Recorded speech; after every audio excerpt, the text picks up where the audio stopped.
अस्सलामुअलैकुम व आदाब नाजरीन। खबर है डंगडूरू पावर प्रोजेक्ट साइट की, जहां पर एक र्यूमर चला था कि कुछ टेररिस्ट जो है उनको देखा गया और ये बताया जा रहा था कि 3 टेररिस्ट जो है वो वहां पर प्रोजेक्ट एरिया में देखे गए और कुछ लोगों की वो तलाश कर रहे थे। इससे पहले भी चंद महीने कबल इसी डंगडूरू एरिया से यही खबर आई थी कि कुछ लोगों ने मिलिटेंट्स के नाम पर जो प्रोजेक्ट्स के लोग हैं उनसे पैसे मांगे थे। बाद में जब उसकी इंक्वायरी की गई थी, उसमें जो शख्स जो मांग रहा था उसकी भी एक ही कहानी थी। वो ये थी कि उसने कुछ को देखा और जब उसको उनके डिस्क्रिप्शन के बारे में पूछा गया तो वो जो है वो कुछ ज़्यादा जवाब नहीं दे पाया। लेकिन उस वक़्त अब पुलिस ने क्या उसके में कार्रवाई की, क्या नहीं की, मैं उसमें जाना नहीं चाहूँगा, क्योंकि हम हमेशा जो है वो इस तरह की चीज़ों को जो है वो लाइटली लेते हैं। और चाहे वो उस वक़्त सेल्फ मेड ही क्यों ना हो, लेकिन एक तरह से जब शोषक कहीं फैल जाता है तो लोग जो है वो परेशान होते हैं, जैसे आज भी यही हुआ है।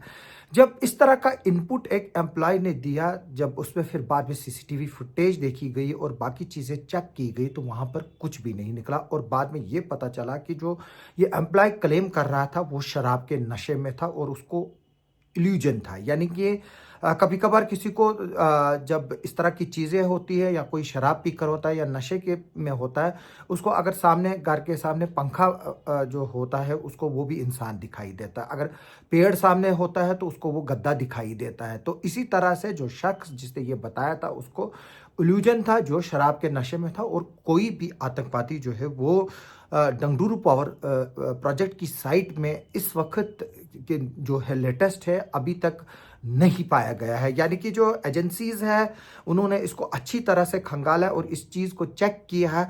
जो बंदा ये क्लेम कर रहा था वो क्लेम जो है वो झूठा पाया गया है।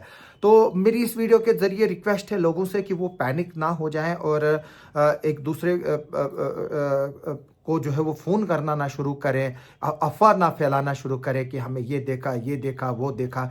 जब तक इसमें एक ऑफिशियल स्टेटमेंट ना आए और इसमें ऑफिशियल्स जो है वो ये बात ना बताएं कि वहाँ एक्चुअली क्या हुआ है। जिस तरह से अब ये बात सामने आ गई, ये नहीं है कि हमारे पास खबर नहीं आती है, हमारे पास भी खबर आती है और मैं उठकर खड़ा हो जाऊं, ब्रेकिंग न्यूज़ बनाऊं, 10,000 व्यू आए, 1 लाख व्यू आए। जिस तरह से कल जो जो परसों उधर पहलगाम में टेरर अटैक हुआ, लाशों के फोटो चला रहे हैं, लोग रो रहे हैं, खून बह रहा है।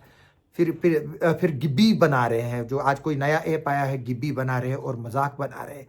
टीआरपी के लिए, चंद चीज़ों के लिए पूरी ह्यूमैनिटी को के जो रूल्स हैं रेगुलेशन है उनको ताक पर रखते हैं। ये चीज़ें मैं पहले भी बताता हूँ। एक्सीडेंट होते हैं, डेड बॉडी होती है, एक औरत है उस वो बेपर्दा होती है, उसकी फ़ोटो खींचकर जो है वो व्हाट्सअप पर और सोशल मीडिया पे डालते हैं। कोई ये नहीं करता है कि अगर कोई औरत उस वक्त एक्सीडेंट पे उसके बेपर्दा हो गई, उसको ऊपर से अपनी शर्ट निकाल कर डाले, एक कपड़ा डाले, उसको एक लिफाफा ही डाले कि उसकी बॉडी को जो है वो कवर करे। अभी जिस तरह से ये डंगडूरू वाला मसला सामने आया है, ये कुछ नहीं है। एज ऑफ नो कोई भी टेररिस्ट जो है वो डंगडूरू में नहीं है। हालांकि जो पावर प्रोजेक्ट्स है वो आतंकियों के निशाने पर है और इस पर मैं एक एक्सक्लूसिव और एक फुल डिटेल्स जो है वो बताऊंगा कि क्या जो है वो यहाँ पर किश्तवाड़ में सिनेरियो चल रहा है नाइदगाम एनकाउंटर के बाद, और किस तरह से नाइदगाम एनकाउंटर में सिक्योरिटी लैप्स हुआ और आज भी जो है वो हम खामियाजा उसका भुगत रहे हैं और शायद आगे भी भुगतेंगे जो वहाँ पर सिक्योरिटी लैप्स हुआ। तो जो ये सोर्सेज इंफॉर्मेशन देते हैं उनको चाहिए कि वो पहले खुद को सेंसिटाइज करें। उनको खुद ये पता नहीं है कि वो इंफॉर्मेशन क्या दे रहे हैं, मीडिया वालों को क्या बता रहे हैं, आम लोगों को क्या बता रहे हैं, अपने रिश्तेदारों को क्या बता रहे हैं। ये चीज़ें जो है ये राज की चीज़ें होती हैं। आप हर चीज़ जो है वो पब्लिक डोमेन में लाओगे, अभी कुछ हुआ ही नहीं है, सुना ही नहीं कुछ तो फ़ोन करने शुरू हो गए।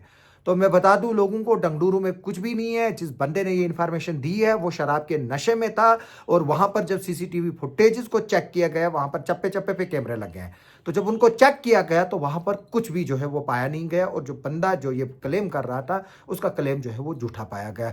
हमारी इन खबरों पर आगे भी जो है वो नज़र रहेगी, खासतौर पर जो पहलगाम टेरर अटैक को लेकर और उसके बाद जो पाकिस्तान और इंडिया के बीच में जो डिप्लोमेसी वार इस वक्त शुरू हो चुकी है उसके क्या नताइज निकलेंगे और वो कितना प्रैक्टिकली पॉसिबल है, हम उस पर जो है वो नज़र बनाए रखे हुए हैं।